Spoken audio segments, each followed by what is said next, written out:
We've got probably the most significant FOMC meeting. I know they all say they're all so significant, but this one is kind of a big deal because this is the one where finally we're going to get a rate cut. And the probability that we're going to get a rate cut, let's get right down to the data, no speculation, 65% as we wind down the Tuesday trading session, that there will be a half point, yes, 65% for a half point cut, only 35% for a 1/4 point cut. So this is most definitely, as of right now, nearly 4 p.m. on Tuesday. Now, frankly, this is going to matter a whole lot more, say at, 1:55 p.m. tomorrow. We'll take another look at this, but this is where we sit, and this is where expectations are. And while neither one has reached that 80 level, which I typically consider fully discounted, one is definitely within striking distance. And this right now tells us as Tuesday winds down, traders and investors are looking at these target rate probabilities and expecting more chance of a half point cut. All right, so where does that land? And we were just having this conversation in the Sector Secrets Mastery. It lands in some cool places. U.S. dollar should continue to weaken. And that also means economic optimism that surrounds lower rates. Cheaper money lends to a whole host of things that typically aren't around when we have more expensive money. And the cheaper it is to borrow, the more R&D, the more expansion, the more economic optimism. That's kind of the way I look at it. We typically have. And crude oil is going to benefit from that, as will copper. In fact, copper has about a mid-60s correlation to dollar. So dollar weakens, copper strengthens, and it's kind of a neat way to look at, are we really optimistic about cheaper money helping with expansion? And copper and crude are two great ways to do it. So we can look at lots of little things to get some data around what's happening into Wednesday. So let's talk about a Wednesday plan. And this means we're going to take a look at what the window is around the FOMC. So first of all, that means tomorrow at 2 p.m., I need to be flat a number of positions that I'm in right now. So September has been a very, very active, I would say, compared to July or August, it's been an active swing trading month. And I mention this because it's important to know that not all months are going to offer opportunity. And if you're looking at the places where we have follow through, September should not have been a month where we're lacking for things to do, not in any way, because there have been great trends in a number of places. I'll show them to you right in just a moment. So as we wrap up Tuesday, the two positions that I most definitely have to start thinking about unwinding, one of them we already did, that was gold, but the other one is going to be Staples. Staples has been very, very good, which means I can hang on to financials, Johnson & Johnson, and industrials. These are three open positions that I plan on holding through the FOMC unless we get some sort of great move in our favor and can hit a T2 before 2 p.m. So again, a lot of this has to do with time, and a lot of this has to do with at this point, the better end of the trade, the profit management side. So these are the trades that we're closing out. These are the trades that we have open, and I send out a recap like this to Mastery members every day after the close. We did have a nice day trade today in the Qs with the 473 calls. Some of our traders took the micro or the mini NASDAQ futures, 6 of one, half dozen the other. Choose your own adventure, right? So that was a nice trade we had earlier. And when we talk about day trades, I want to talk specifically about the window. I'm talking about a window of 9:30 to 10:30 to set up my positions. And by 10:35 to 10:55, I'm done. So I like to day trade for about an hour a day, and that's it. And that leaves us open to swings. We've had 12 swing trades closed this month alone. It's the 17th of September. And we'll be adding Coke to this list. We closed out Coke. So look at where we have been trading. Notice there's no Magnificent Seven here. I'm not looking at semiconductors, nothing like that. It's really an unusual group, but it's a group that's reflecting what's happening in terms of relative performance at the sector level month to date. And month to date, you're seeing, hey, by the way, when we talk about dollar weakness and economic optimism, copper strength, crude oil strength, take a look at what's sitting atop the list of month to date performance in terms of sectors. ITB is your home builders. Well, what is the expectation?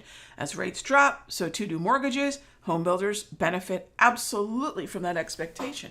So that's definitely something we're going to take a look at. It's not NASDAQ, right? It's not semiconductors. It's not technology. It's home builders, utilities, consumer discretionary, real estate, gold miners, staples, and then XLC, which is actually more a reflection of the telecommunications weighting in the communications sector. And then right there at the positive cutoff, we've got industrials, XLI, and you'll recall, if you didn't notice, that is one of the long positions that we have in our current book. All right. Now, in terms of the Federal Reserve reaction, the day after oftentimes ends up being a very interesting time for the next round of swing entries, because I'm going to end up closing a bunch more of these. So, we're going to end up closing Coke.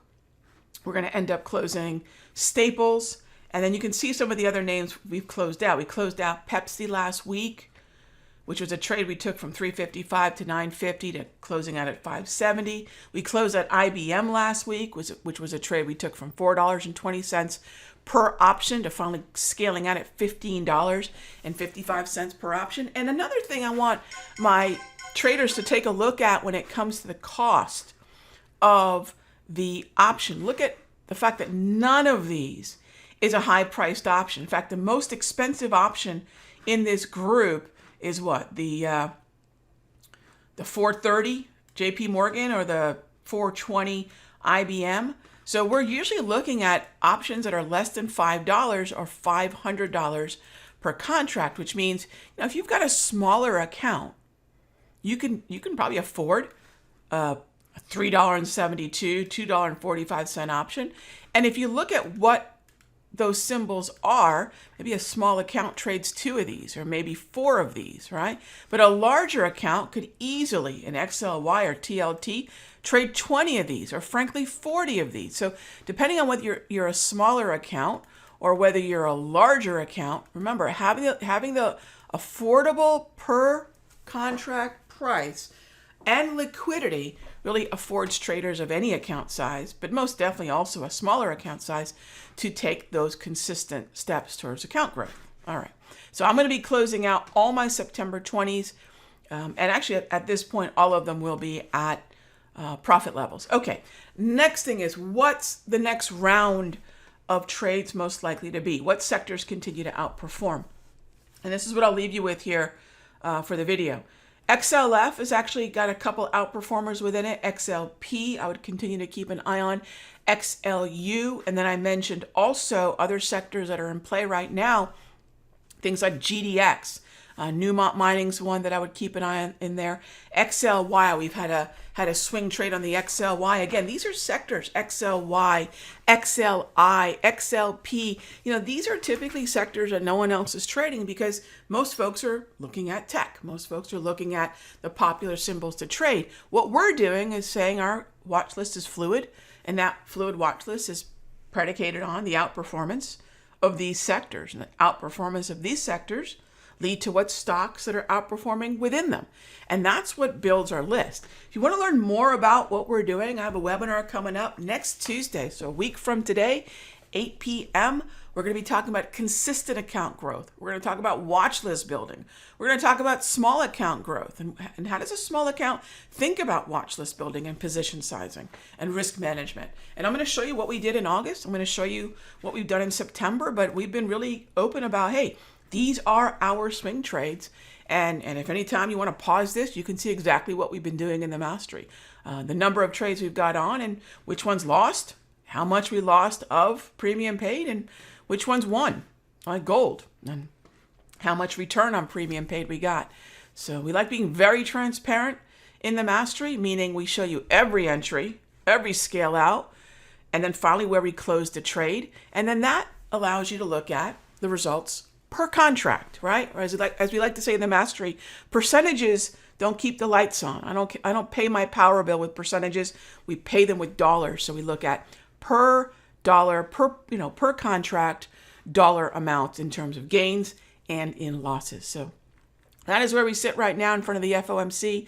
Not much is changing We will talk a little bit about the laggard sectors that today were really pretty shiny, and that's not a sign of fear, gang. And maybe as we wrap it up, leave it at that. This is not a sign of fear when the lagging sectors had a great day in front of the FOMC, and most of those lagging sectors were tethered to those commodities of economic optimism of crude oil and copper. Very interesting second half of September coming up. This is what we're looking at, and this is how we're trading it. I'll see you in the next update. Hey traders, Raghee from Simpler Trading. Thank you so much for watching this video. Be sure to leave a like and a comment below. And remember, subscribe and click the bell icon so you'll get notified of the next update. And when you're ready to join me for live trading, be sure to head on over to simplertrading.com. I'll see you in the next update.